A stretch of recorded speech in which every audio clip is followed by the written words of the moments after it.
communauté de l'essence de soi 13. J'espère que vous allez bien. Alors, ça fait un petit moment qu'on ne s'est pas vu, mais j'avais tellement de projets, de choses à faire que je n'avais plus le temps de faire les vidéos. Je n'avais même plus l'inspiration. Et puis là, dernièrement, il s'est passé quelque chose dans ma vie que je souhaitais partager avec vous, parce que je fais toujours, avec les expériences personnelles, je vous offre toujours ce que j'ai vécu pour que vous puissiez l'adapter dans votre vie. Voilà, si ça peut vous guider sur votre chemin, dans votre vie, se sentir moins seul dans ce qu'on est en train d'expérimenter, je vous partage cela et puis après, vous faites ce que vous voulez, des conseils ou de ce que je vous donne dans mes vidéos. Donc, qu'est-ce qui m'amène à vous aujourd'hui? En fait, la thématique, c'est le changement et notamment la peur du changement. J'ai une phrase sur laquelle je suis tombée cette semaine et où il y avait marqué « Si la peur frappe à ta porte et que tu as le courage de l'ouvrir, tu verras que derrière il n'y a personne. » Et cette phrase m'a beaucoup aidée parce que je suis en train d'opérer un grand changement dans ma vie. Et donc du coup, au niveau émotionnel, c'était assez compliqué, et notamment mercredi, où en fait ça a été le top des émotions au niveau de ce changement que moi-même je mettais en place, plus des incompréhensions derrière. Alors, en général, comme je vous le dis, on a envie de changer, on a envie de changement. On commence par quoi? Et je l'ai fait en premier. On change de coupe de cheveux, on change de couleur de cheveux, de style vestimentaire, peut-être même de voiture. Mais finalement, ce changement, c'est un changement immédiat, mais qui n'a pas de portée sur notre futur et sur les changements très très importants qu'on veut faire dans notre vie. Donc, c'est un flop. Ensuite, on se dit, comme ça n'a pas marché, je vais essayer autre chose. Donc, on change de comportement, on essaye de trouver des livres, peut-être des podcasts qui nous inspirent, on va en thérapie, on a des changements donc qui se mettent dans notre vie puisque là nous changeons l'intérieur de nous-mêmes, c'est-à-dire nos comportements, nos façons de penser, notre façon de voir la vie, mais c'est pas encore ça. Alors pourquoi c'est pas encore comme ça? Pourquoi c'est encore un flop et qu'on n'avance pas assez vite finalement dans ce changement? Donc, ce qui se passe, c'est que nous avons dans notre cerveau, à la naissance de la nuque, le cerveau reptilien. Ce cerveau, il sert à quoi? Donc, c'était au temps primitif, ce cerveau se mettait en action de survie. C'est ce qui est le mode de notre survie, c'est-à-dire que c'est celui qui s'active pour manger, pour boire, dormir et surtout se battre en cas de danger. Dans les temps primitifs, les hommes préhistoriques étaient attaqués, que ce soit nuit ou le jour, par des animaux féroces, et du coup, ce cerveau reptilien se met en action et nous permet de rester en vie. Alors, quels sont les 3 comportements que ce cerveau reptilien met en place? Nous avons la fuite, nous avons la tétanisation et nous avons le combat. Alors, quel est le rapport maintenant avec la peur du changement et l'activation du cerveau reptilien? Ce cerveau reptilien se met en mode survie. Pourquoi? Parce qu'en fait, le changement, quand c'est un gros changement dans notre vie, en fait, on est face à de l'inconnu. L'inconnu nous met en insécurité.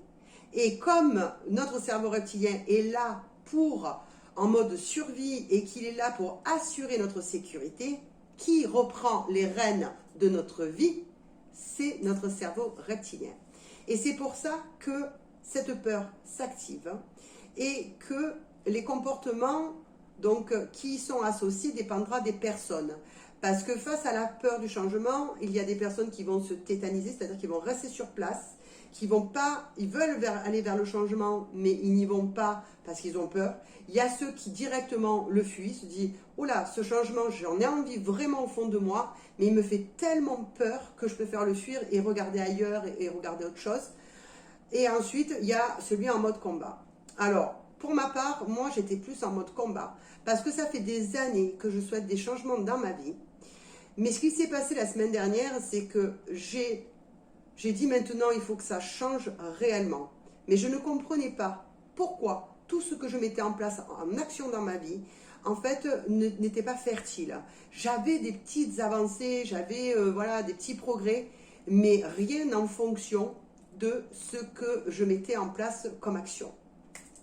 Alors, mercredi dernier, je suis rentrée chez moi, j'étais pas bien, j'avais de la colère parce que je comprenais pas que toutes les actions que je mettais en place, ça soit pas plus productif que ça et que ce changement n'arrivait pas.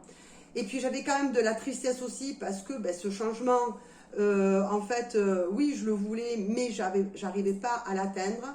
Et j'avais aussi cette peur de me dire, tu veux ce changement, cet énorme changement dans ta vie, mais finalement, voilà, tu as peur quand même, tu perds tous tes repères et ta sécurité intérieure et voire même extérieure. Alors je vais vous dévoiler une petite technique que j'ai faite. En fait, je me suis assise. Déjà, j'ai essayé de déceler pourquoi, qu'est-ce que c'était toutes ces émotions, ce méli-mélo d'émotions que j'avais. Et j'ai pris donc la peur, qui était l'émotion principale, finalement, qui dirigeait la tristesse et la colère. Je me suis posée et donc, comme un souffle à mon oreille ou comme une petite voix à l'intérieur, je ne saurais vous l'expliquer comment ça m'est arrivé. Et en fait, on m'a dit, tu as peur de ce changement. Et là, je me suis dit, c'est incroyable, moi qui mets tout en action, qui, je pense, est évolué, qui est grandi, j'ai acquis beaucoup plus de confiance en moi, d'estime de moi-même, et que je mets beaucoup de choses en action dans ma vie. En fait, ce changement, je fais tout pour y arriver, mais derrière, en fond sonore, dans mon inconscient, j'ai la peur de ce changement. J'ai peur de cet inconnu. Alors, j'ai invité cette peur à ma table et j'ai dit, ok, maintenant, de quoi as-tu besoin pour t'apaiser? Quels sont les outils, voilà, que je peux te mettre à ta disposition pour que tu n'aies plus peur? Et du coup, cette peur, elle est partie. Alors, comment je le sais qu'elle est partie? C'est-à-dire qu'une fois que j'ai fait face à cette peur, que j'ai vu avec elle ce dont elle avait besoin pour s'apaiser et s'en aller, j'ai ressenti tout mon corps se détendre. Avant, j'avais mal à la tête, j'avais la poitrine serrée, j'avais mes muscles qui étaient tendus, plus un tsunami d'émotions. Et une fois que je lui ai parlé, en fait, mon corps s'est totalement détendu, ma poitrine était beaucoup plus légère, j'avais de la joie à l'intérieur de moi, et puis j'avais plus mal à la tête, je me suis sentie totalement apaisée. Donc si jamais vous avez un grand changement à faire dans votre vie qui vous fait peur, et c'est normal que vous ayez peur, ne vous sentez pas coupable d'avoir peur, ne perdez pas confiance en vous parce que vous avez peur, c'est tout à fait normal. Mais juste invitez cette peur à votre table comme si c'était votre meilleur ami et en lui donnant les conseils qui peuvent vous rassurer vous-même.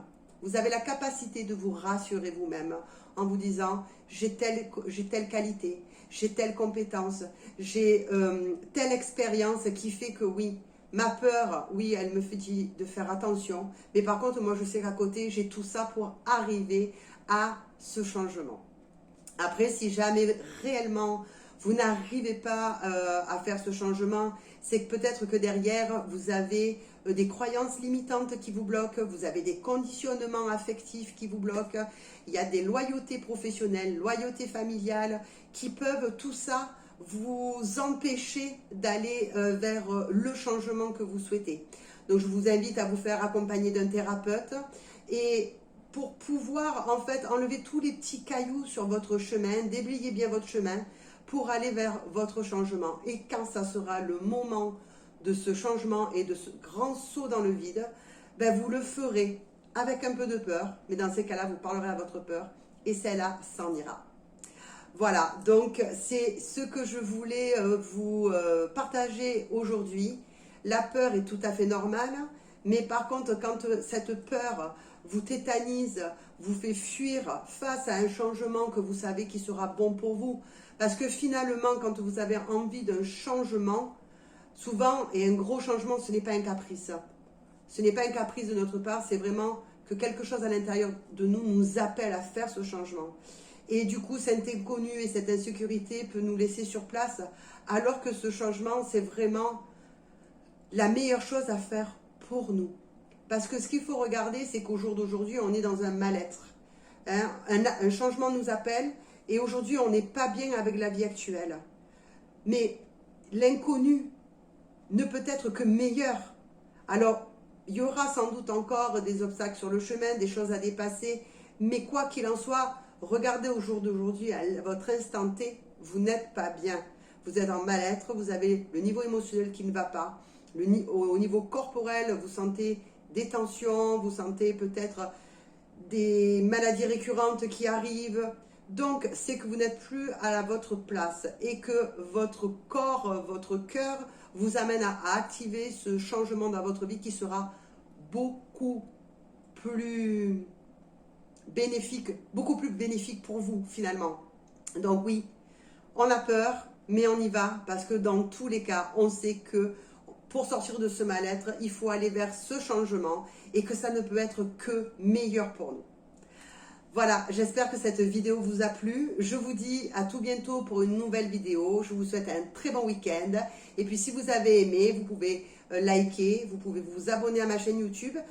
Sinon, vous pouvez partager cette vidéo pour les personnes qui peuvent en avoir besoin dans votre entourage. Allez, je vous dis à tout bientôt et merci beaucoup. Bye!